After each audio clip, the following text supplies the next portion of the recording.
చంద్రబాబు 15 ఏళ్ల పాటు ముఖ్యమంత్రిగా ఉన్న ఒక్క మెడికల్ కాలేజీ కట్టలేదు సరికదా, కనీసం రాష్ట్రానికి ఒక్క మెడికల్ సీటు కూడా తేలేదని, అసలు మెడికల్ కాలేజీలతో చంద్రబాబుకి సంబంధమే లేదని వైఎస్ఆర్సీపీ డాక్టర్ల విభాగం రాష్ట్ర అధ్యక్షుడు మాజీ మంత్రి సిద్దిరి అప్పలరాజు తీవ్ర ఆగ్రహం వ్యక్తం చేశారు. 2024 ఆయన ముఖ్యమంత్రి అయిన తర్వాత కూడా ఒక 50 సీట్లు తీసుకొచ్చాడట.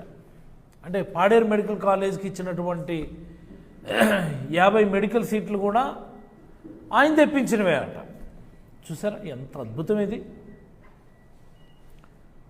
అనేమో జూన్ 12వ తేదీన ముఖ్యమంత్రిగా ప్రమాణ స్వీకారం చేస్తారు. ఆయన వచ్చిన 1 మంత్లోనే పాడేరు మెడికల్ కాలేజ్ తెచ్చేసాడు ఆయన. చూసారా ఎంత అద్భుతమైనటువంటి పనితీరు కదా. ఎవరికైనా సాధ్యమా దేశంలో? ఒక నెల రోజుల్లోనే మెడికల్ కాలేజీ కట్టి, బిల్డింగులు కట్టి, హాస్టల్స్ కట్టి, గ్యాలరీస్ కట్టి, హాస్పిటల్స్ అప్గ్రేడ్ చేసి, ఎన్ఎంసి విజిట్లు చేయించేసి,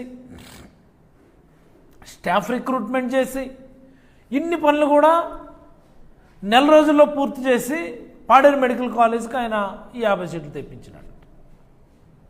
ఇలా ఉంటుంది ఆయన చెప్పినటువంటి గొప్పలు.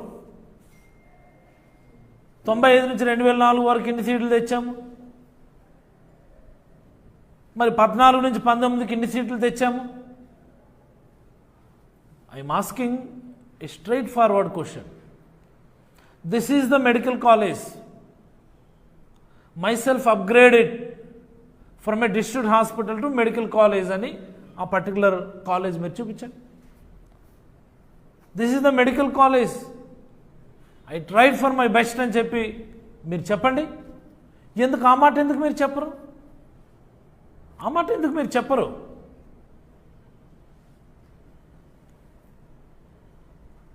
నిజానికి చాలా ఆవేదన అనిపిస్తుంది చంద్రబాబు గారి మాటలన్నీ వింటే. ఒక్కొక్క మెడికల్ కాలేజు ఎప్పుడెప్పుడు మొదలైందో మనం చూసుకుంటే, వైజాగ్లో ఉన్న ఆంధ్ర మెడికల్ కాలేజ్ అండి ఎప్పుడో 1923లో మొదలైంది, బ్రిటిష్ వాళ్ళ హయాంలో. వేసుకోండి, మీ ఖాతాలో వేసుకోండి, ఎవడొద్దన్నాడు మీకు? మీ ఖాతాలో జమ వేసుకోండి. 1923లో గుంటూరు మెడికల్ కాలేజ్ 1946లో మొదలైంది. అది 1946. రంగరా మెడికల్ కాలేజ్ 1958లో మొదలైంది. అది 1958లో. తిరుపతిలో ఉన్న S V medical college, Shri Venkateswara medical college 1960 1960లో మొదలైంది. అది విజయవాడ సిద్ధార్థ మెడికల్ కాలేజ్ 1980 1980లో మొదలైంది. అది చూసారా చంద్రబాబు గారు చెప్పే గొప్పలకి కాలేజీలు తయారయ్యే టైంకి. మన శ్రీకాకుళం రిమ్స్ అండి, ఇది ఎప్పుడండి స్టార్ట్ అయింది? ఇది రాజశేఖర రెడ్డి గారు ముఖ్యమంత్రి అయిన తర్వాత రిమ్స్ పేరిట 4 రిమ్స్ కంబైన్ ఆంధ్రప్రదేశ్లో పెడితే, one of them is being Srikakulam, the other one at Ongole, the third one at Kadapa, and the 4th one in Telangana స్టేట్లో ఉంది. ఇప్పుడు ఈ 4 అదనంగా మెడికల్ కాలేజీలు దానికి యాడ్ అయ్యాయి. నెల్లూరు ఏసీఎస్ఆర్ మెడికల్ కాలేజ్ ఎప్పుడండి దానికి ఎల్ఓపి వచ్చింది? 2014 సెప్టెంబర్ 15.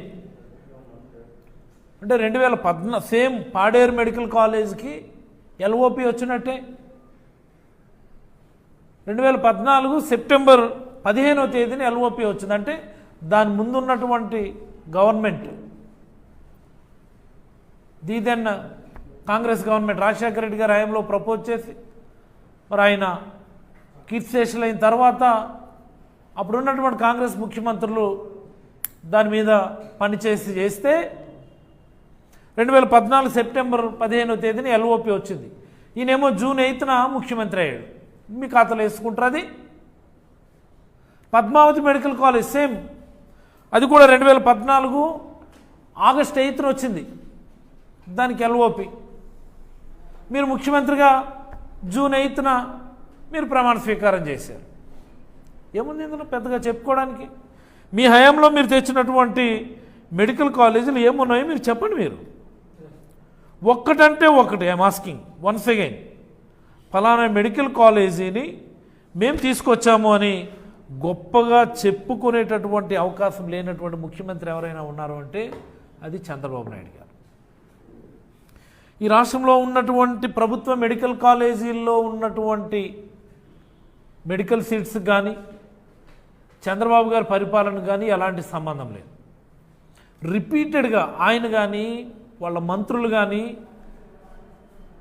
వాళ్ళ పేటీఎం డాగ్స్ కానీ చంద్రబాబు వల్లే 17 మెడికల్ కాలేజీలు వచ్చాయి, చంద్రబాబు వల్లే మెడికల్ సీట్లు వచ్చాయి, చంద్రబాబు వల్లే ఈ బ్రహ్మాండం బద్దలైపోయింది అని చెప్పి ఆయన మాట్లాడుతూ ఉంటారు. ఐఎమ్ ఆస్కింగ్, నేను టైం లైన్ ప్రకారం అడుగుతున్నాను. ఒక్కరంటే ఒక్కరు. ఆ హోంమంత్రి మాట్లాడింది మొన్న చెప్పాం కదా మీకు. ఏమి ఏ టైం లైన్ ప్రకారం ఎవరు ఎందుకు మాట్లాడరు? ఒక్కరంటే ఒక్కరు మాట్లాడుతున్నారా? పిచ్చివాగుడంతా వాగుతున్నారు. చంద్రబాబు గారు మాట్లాడుతుంటారు 10 మెడికల్ కాలేజీలట గవర్నమెంట్ ఆధ్వర్యంలోనే టేకప్ చేయాలట, గవర్నమెంట్ ఆధ్వర్యం